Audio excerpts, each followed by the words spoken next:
420 లాగా ఒక 423 జీవో ఇచ్చారు వీళ్ళు గతంలో 2023లో మున్సిపల్ శాఖ నుంచి. దానిలో వీళ్ళకి టైమింగ్స్ మీరు చూస్తే తెల్లారుజామున 5:30కి రావాలని ఇచ్చారు. విలేజ్ వార్డ్ సెక్రటేరియట్ ఏమనుకుని వచ్చారండి 10:30 to 5 ఆ వార్డ్ సెక్రటేరియట్లో పనిచేస్తాం అనుకుని వచ్చారు.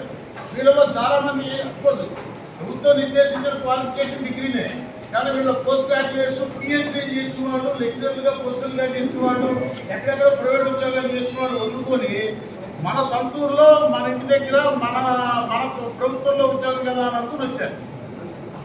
ఆ 423 జీవోలో ఈ తెల్లారుజామున వచ్చి రోడ్లు క్లీనింగ్ చేయించేటువంటి పని వీళ్ళకి ఎంట్రెస్ట్ చేశారు.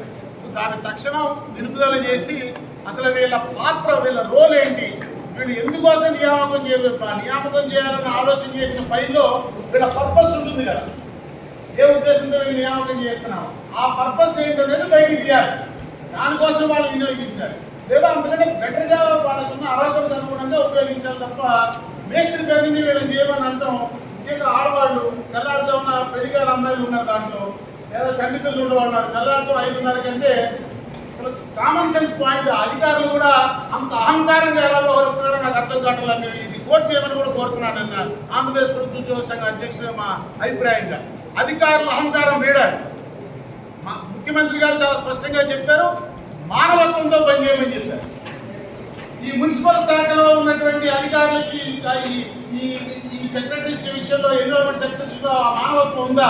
తెల్లారితో 5:30కి ఒక ఆడమనిషి నేచర్ కాల్స్ కూడా ఎటువంటి కాకుండా రోడ్డు మీదకి వస్తే తిరిగి 10:30 దాకా వెళ్ళడానికి లేదంటే ఆ రోడ్డు మీద ఎక్కడ అవకాశం ఉంటుంది? అది కామన్ సెన్స్ లో ఆలోచించాల్సిన విషయం కదా. దీనికి ఏమైనా చట్టం చెప్పాలా?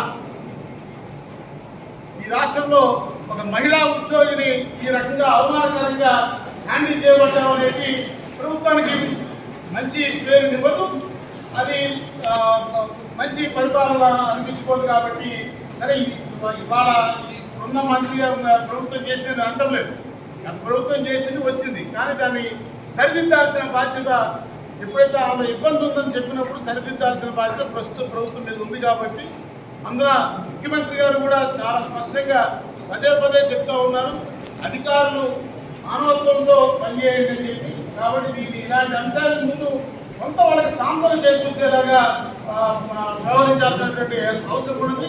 ప్రధానమైన అంశం మీద ముఖ్యమంత్రి గారి స్థాయిలో ఒక నిర్ణయం తీసుకునేలోగా ఆ శాఖకు సంబంధించిన అధికారులు కొంత మానవత్వంతో వ్యవహరించాలని నేను కోరుకుంటాను.